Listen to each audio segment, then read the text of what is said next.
Everybody been talking about unité nationale. Everybody talking about unité nationale. Everybody been talking about... Une réforme constitutionnelle et politique qui nous permettrait de régler définitivement toutes ces questions qui sont liées aux contradictions politiques. Et quelles sont pour vous les priorités, les questions prioritaires aujourd'hui en Côte d'Ivoire? D'abord, c'est revoir la Constitution dans sa forme actuelle.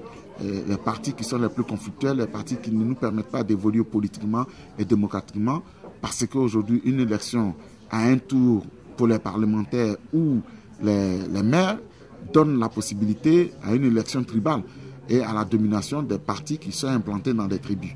De telle sorte qu'en fin de compte, on n'a pas une Côte d'Ivoire qui est démocratisée, mais ce sont des tribus qui ont pris d'assaut les régions et qui s'expriment, et ce qui conduit inévitablement à la permanence de la confrontation, sinon de la logique de la belligérance permanente dans le pays. Toutes ces réformes-là qu'il faut faire maintenant nous donneront la possibilité d'asseoir une république démocratique participative pendant laquelle les responsables politiques pourront et devront rendre compte au peuple par leur gestion. Si ce n'est pas fait, éventuellement, tout ce que on va faire par la suite ne sera pas bénéfique au peuple de Côte d'Ivoire. Donc pour nous, la priorité des priorités, c'est cela. Bien entendu, on parle souvent des programmes d'emploi et tout ça, mais c'est lié à la capacité des dirigeants à combattre le phénomène qui détruit nos pays, pas seulement en Côte d'Ivoire, mais qui est un cancer généralisé, qui est la corruption. Aussi longtemps qu'on ne gère pas pour soi-même, son clan, sa famille, pour avoir des milliards de dollars dans ce compte bancaire en pensant que quand on ne sera plus là, on aura besoin de cet argent et qu'on investit la plus-value que nous aurons créée au niveau du pays, dans le pays, je crois que nécessairement le capital national va se développer, l'entreprise nationale va se développer et c'est avec elle qu'effectivement l'emploi et le développement prendra. Paul Martial, est-ce que vous avez une base électorale en Côte d'Ivoire? Moi, je ne suis pas d'une ethnie particulière. Je suis né à Lakota, j'ai grandi à Divo et puis je vis depuis longtemps à Abidjan. Et donc je ne me vois pas dans une logique de bastion. Je suis plutôt, d'un point de vue sociologique, quelqu'un qui représente une certaine génération, parce que j'ai dirigé cette génération-là. Et quels sont vos rapports, vos relations avec les anciens membres de la FESI, y compris le président de l'Assemblée nationale, Soro Guillaume? Bon, disons que comme vous le savez, Soro Guillaume est un président de l'Assemblée nationale, il est très occupé.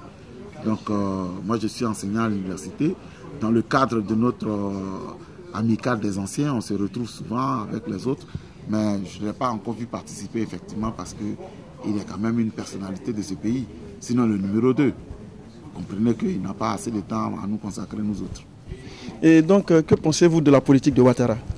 Parce que ce qu'on nous dit, on a ici des échos du fait que la Côte d'Ivoire soit aujourd'hui un grand chantier. On parle du président bâtisseur.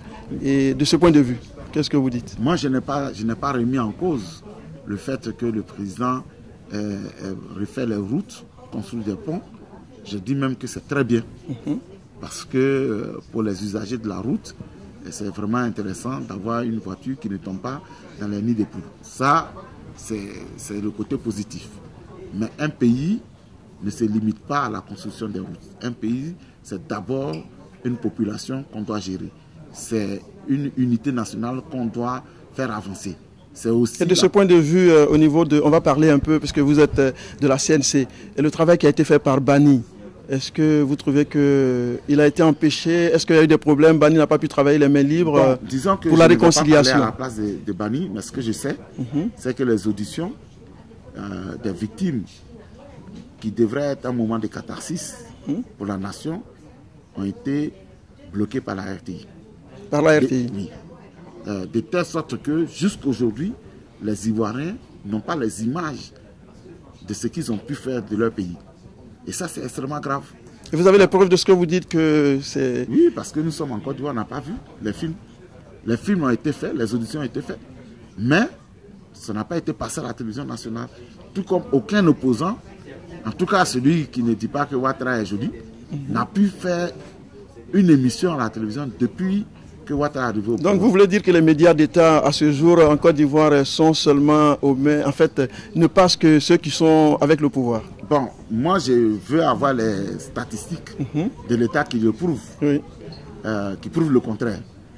Depuis 2011, c'est Afi N'Guessan seul qui est passé à la télévision nationale en tant que leader. C'est peut-être parce que ces derniers temps, il devient quelqu'un qui arrange le pouvoir. Mais à part ça, je ne connais aucun opposant qui a pu faire 1 heure ou 2 heures d'émission. Même nos activités ne sont pas couvertes par la télévision nationale. La seule activité qui a été couverte, elle a été faite, c'est celle du 15 mai, la signature de la charte. Encore que là, on nous a accordé 2 minutes ou 3 minutes au maximum. À part ça, c'est le blackout total. Quand on ouvre la télévision, quand on la ferme, quand on dort, quand on se réveille, c'est Ouattara. Le plus joli garçon de Côte d'Ivoire, c'est celui qui a fait ceci, c'est celui qui a fait. Bref, une télévision stalinienne avec un néolibéral à la tête du pays. Nous allons aborder notre dernier point. Vous êtes aujourd'hui en tournée en Europe, vous êtes à Bruxelles. Est-ce que vous avez un message à lancer aux Ivoiriens de la diaspora? Bon, je pense que, comme je l'ai dit lors de notre entretien ici, nous sommes au cœur du pouvoir occidental, à Bruxelles ici. Il est important que les Ivoiriens se rendent compte que, comme les Juifs, la diaspora a un rôle à jouer dans la couverture stratégique de son pays. Il faut que les membres de la diaspora s'impliquent davantage, qui comme entrepreneurs, qui comme enseignants, qui comme même balayeurs de rue, mais qui ne pensent pas qu'ils ne sont pas utiles pour le pays. Tout ce qu'ils feront comme travail nous bénéficiera d'une manière ou d'une autre. Donc je souhaite que la diaspora ivoirienne à l'extérieur, en tout cas en Europe, se mobilise davantage et qu'elle soit impliquée dans le travail de lobbying que nous sommes en train de faire pour que la voix du peuple ivoirien soit entendue. Quel message vous avez à lancer à ces jeunes Africains qui veulent vaille que vaille venir en Europe et dans des situations très difficiles qui se noient soit sur les côtes européennes ou les côtes africaines? C'est un drame que nous vivons au quotidien parce que c'est la preuve de l'échec de notre indépendance nationale. Et cela, ça nous attriste davantage parce que nous savons que quand on vient en Europe sans une formation, sans avoir une base, on risque de retourner demain très amoché parce qu'on ne fera que du travail manuel extrêmement pénible. Alors, face à ça, on ne peut que souhaiter la démocratisation de nos pays pour que des gouvernements responsables puissent changer définitivement la face, pour ne pas que nos jeunes soient dans la tristesse et dans le désespoir. Nous sommes, disons, à la fin de cet entretien, mais juste une question. Je pense une question qui va réconcilier tous les Ivoiriens. Vous étiez où lors de la victoire des éléphants? J'étais certainement... Comment avez-vous vécu cette victoire-là? J'étais un peu pessimiste, pour être honnête, parce que je me suis dit que chaque fois que j'ai cru en eux, ils ont perdu. Donc cette fois-ci, j'ai refusé de croire en eux jusqu'au coup de Barry. Alors quand il a marqué, là, je me suis libéré. Parce que le match était déjà fini. Ah oui, c'était vraiment... Vraiment, au nom de toute l'équipe de CI Benelux, je tenais à vous remercier. C'est moi qui vous remercie parce que nous, on n'a pas la chance d'avoir la possibilité de passer à la télévision nationale. Oui.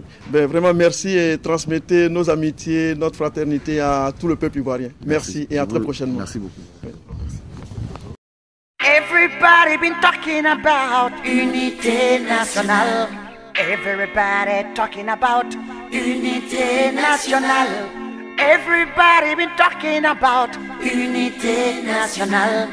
Everybody talking about unité nationale.